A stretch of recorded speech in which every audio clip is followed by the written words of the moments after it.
Hello everyone, welcome back in SK biology classes. मैं हूँ सादिया खुशा और आज मैं आपके सामने यहाँ पे हाजिर हूँ एक नए टॉपिक के साथ। तो चलिए फिर स्टार्ट करते हैं हमारा आज का टॉपिक जो है किंगडम प्लांटी से एल्गी।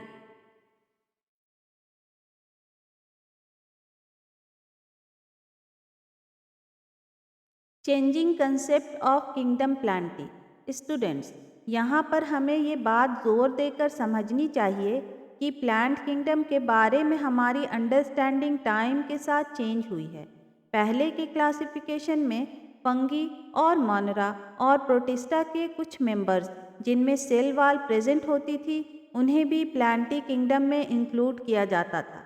लेकिन मॉडर्न क्लासिफिकेशन सिस्टम के अकॉर्डिंग फंगी, मोनरा और प्रोटिस्टा को प्लांटी से अलग कर दिया गया है, चाहे उनमें सेल वॉल हो या ना हो। इसलिए साइनोबैक्टीरिया, जिनको हम पहले ब्लू ग्रीन एल्गी कहते थे, अब एल्गी नहीं माने जाते। एक्चुअली साइनोबैक्टीरिया मोनरा किंगडम के मेंबर्स हैं क्योंकि ये प्रोकैरियोटिक ऑर्गेनिजम्स होते हैं। प्लांट किंगडम का कंसेप्ट स्टैटिक नहीं है बल्कि साइंटिफिक रिसर्च के साथ इवॉल्व होता रहा है। मॉडर्न सिस्टम में सिर्फ ट्रू प्लांट्स को ही प्लांटी किंगडम में इंक्लूड किया जाता है। इस चैप्टर में हम किंगडम प्लांटी के अंदर आने वाले फॉलोइंग ग्रुप्स की स्टडी करेंगे: algae, bryophytes, pteridophytes, gymnosperm, angiosperm.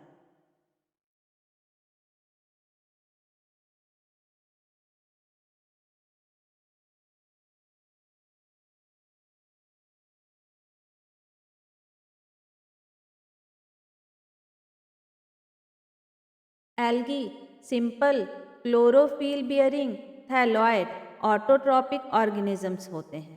Thalloid ऐसे प्लांट बॉडी होते हैं जिनमें ट्रू रूट्स, स्टेम्स और लीव्स नहीं होती। इनमें सिंपल अनडिफ्रेंशिएटेड और अक्सर फ्लैटेंड लीफ लाइक स्ट्रक्चर होता है जिसको थैलस कहते हैं।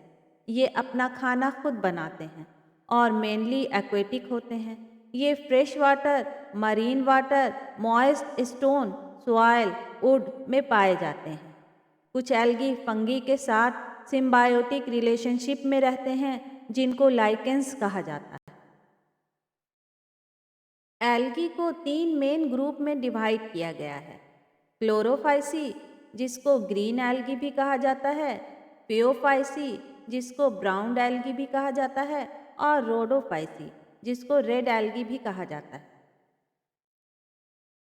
क्लोरोफाइसी के मेंबर्स को ग्रीन एल्गी भी कहा जाता है। ये एल्गी मोस्टली फ्रेश वाटर में पाए जाते हैं। कुछ मरीन और टेरेस्ट्रियल भी होते हैं। ग्रीन एल्गी की बॉडी यूनिसेलुलर, कॉलोनियल और फिलामेंटस हो सकती है। ये algae generally grass green colour के होते हैं क्योंकि इनमें क्लोरोफिल ए और बी डोमिनेंट होते हैं। डिफरेंट स्पेसीज में क्लोरोप्लास्ट की शेप भी डिफरेंट होती है, जैसे discoid, plate like, reticulate, cup shape, spiral और रिबन शेप। क्लोरोप्लास्ट के अंदर पायरेनोइड्स होते हैं। ये स्टोरेज बॉडी होती है। पायरेनोइड्स में स्टार्च के साथ प्रोटीन भी होता है। कुछ ग्रीन एल्गी में फूड ऑयल ड्रॉपलेट्स के फॉर्म में स्टोर होता है। इनमें सेल वॉल रिजिड होती है, इनर लेयर सेलुलोज की होती है और आउटर लेयर पेक्टोज की। Reproduction in Chlorophyceae. Green algae में वेजिटेटिव रिप्रोडक्शन फ्रैगमेंटेशन के थ्रू होता है, जैसे spirogyra. Asexual reproduction flagellated zoospores के थ्रू होता है। जूस्पोर्स स्पोरेंजिया में बनते हैं। सेक्सुअल रिप्रोडक्शन काफ़ी वेरिएशन शो करता है। आइसोगैमस, जब सेम साइज के गैमेट्स मिलकर फर्टिलाइजेशन करते हैं तब उसे आइसोगैमस कहते हैं। एनाइसोगैमस, जब डिफरेंट साइज के गैमेट्स मिलकर फर्टिलाइजेशन करते हैं तब उसे एनाइसोगैमस कहते हैं। और ओगैमस, जब large size non motile egg और स्मॉल साइज मोटाइल स्पर्म के बीच फर्टिलाइजेशन होता है तो उसे ओगैमस कहते हैं। फाइसोफाइसी को ब्राउन एल्गी भी कहा जाता है। ये brown algae mainly sea water में ही होती हैं। ये फ्रेश वाटर में बहुत कम मिलती हैं। ब्राउन एल्गी के शेप और साइज में काफ़ी वेरिएशन होता है। ये सिंपल ब्रांच्ड फिलामेंटस फॉर्म में भी होती हैं जैसे इक्टोकॉर्पस, और हाईली ब्रांच्ड फॉर्म में भी जैसे केल्प्स, जो 100 मीटर्स तक लंबे हो सकते हैं। ब्राउन एल्गी में बहुत सारे पिगमेंट्स पाए जाते हैं जैसे chlorophyll A, chlorophyll C, carotenoid, ज़ेंथोफिल्स। फ्यूकोजेंथीन नाम के ज़ेंथोफिल पिगमेंट ज़्यादा होने की वजह से इनका कलर ऑलिव ग्रीन से डार्क ब्राउन तक हो सकता है। ब्राउन एल्गी अपना खाना कॉम्प्लेक्स कार्बोहाइड्रेट के फॉर्म में स्टोर करती हैं, जो या तो मैनिटोल या फिर ल्यूमिनेरिया के फॉर्म में होता है। इनका वेजिटेटिव सेल की सेल वाल सेलुलोस्टिक होती है। इनमें सेंट्रली प्लेस्ड वैक्यूल्स और न्यूक्लियस होता है। ब्राउन एल्गी की प्लांट बॉडी मेनली 3 पार्ट्स में डिवाइड होती है। होल्ड फास्ट, जो सबस्ट्राटम से अटैच होता है। स्टिप, स्टॉक जैसा पार्ट होता है। और front, leaf like photosynthetic part होता है। ब्राउन एल्गी में रिप्रोडक्शन 3 टाइप से होता है: vegetative reproduction, asexual reproduction, sexual reproduction. Vegetative reproduction में फ्रैगमेंटेशन के थ्रू होता है। जब प्लांट बॉडी का कोई हिस्सा ब्रेक हो जाता है तो हर फ्रैगमेंट से नया प्लांट डेवलप हो जाता है। एसेक्सुअल रिप्रोडक्शन, ब्राउन एल्गी में मोस्टली एसेक्सुअल रिप्रोडक्शन होता है। इनमें बाइफ्लैजिलेटेड जूस्पोर्स बनते हैं। जूस्पोर्स के फीचर्स इस प्रकार हैं: पियर शेप्ड पायरीफॉर्म होते हैं। इनमें 2 अनइक्वल फ्लैजिला होता है। फ्लैजिला लैटरली अटैच्ड होते हैं। जूस्पोर्स पानी में स्विम करके सूटेबल प्लेस पर ग्रो करते हैं।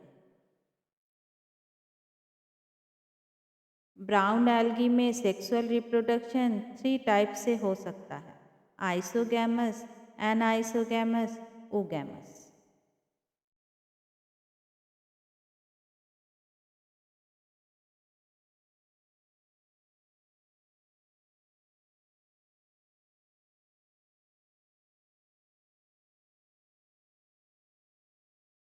रोडोफाइसी, रोडोफाइसी के मेंबर्स को रेड एल्गी भी कहा जाता है।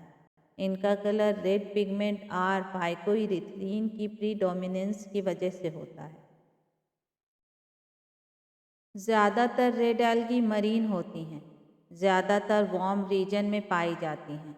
ये एल्गी सरफेस के पास वेल लाइटेड रीजन में भी होती हैं और डीप ओशियन में भी मिलती हैं जहाँ लाइट बहुत कम होती है। आर फाइकोइरिथ्रीन पिगमेंट कम लाइट में भी फोटोसिंथेसिस करने में मदद करता है। Red algae mostly thallus multicellular होती हैं। कुछ स्पेसीज में कॉम्प्लेक्स बॉडी ऑर्गेनाइजेशन भी पाया जाता है। रेड एल्गी अपना फूड फ्लोरिडीन स्टार्च के फॉर्म में स्टोर करती हैं। फ्लोरिडीन स्टार्च स्ट्रक्चर में अमाइलोपेक्टिन और ग्लाइकोजेन से काफ़ी सिमिलर होता है। Reproduction in Rhodophyceae, red algae में रिप्रोडक्शन 3 तरह से होता है: vegetative reproduction, एक्सेक्सुअल reproduction, sexual reproduction. Vegetative reproduction में फ्रैगमेंटेशन के थ्रू होता है। जब थैलस का कोई हिस्सा टूट जाता है तो हर फ्रैगमेंट एक नया रेड एल्गा डेवलप हो जाता है। Asexual reproduction non motile spores के द्वारा होता है। ये स्पोर्स मूव नहीं करते क्योंकि रेड एल्गा में फ्लैजिला एब्सेंट होता है। सेक्सुअल रिप्रोडक्शन oogamous टाइप का होता है। मेल गैमेट और फीमेल गैमेट दोनों ही नॉन मोटाइल होते हैं। फर्टिलाइजेशन के बाद कॉम्प्लेक्स पोस्ट फर्टिलाइजेशन डेवलपमेंट होता है, जो रेड एल्गी की एक इम्पॉर्टेंट कैरेक्टरिस्टिक्स है। एल्गी ह्यूमंस के लिए कई तरह से बहुत यूज़फुल होते हैं। ये सिर्फ पानी में उगने वाले सिंपल प्लांट्स नहीं हैं, बल्कि अर्थ के लाइफ सिस्टम में इनका बहुत बड़ा रोल है।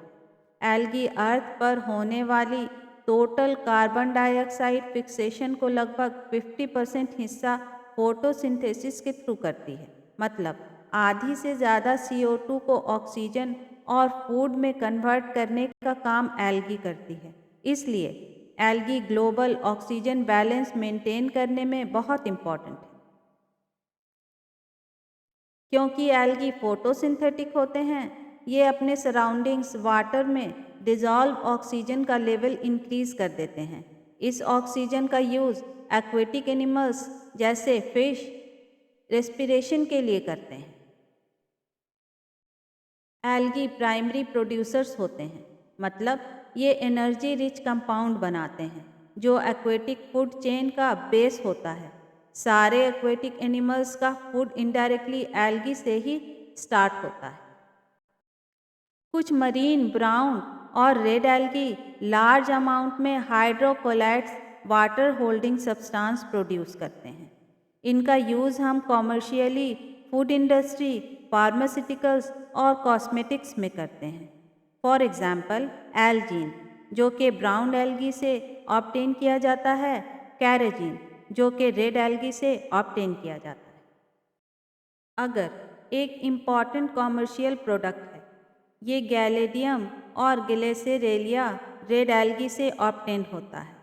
माइक्रोब्स को ग्रो करने के लिए कल्चर मीडिया में और आइसक्रीम और जेलीज बनाने में इनका इस्तेमाल होता है। लगभग 70 स्पेसीज ऑफ मरीन एल्गी को फूड के रूप में यूज़ किया जाता है। ये एल्गी विटामिन्स, मिनरल्स और प्रोटीन्स से रिच होते हैं। Important edible algae Porphyra, Laminaria, सरगासा।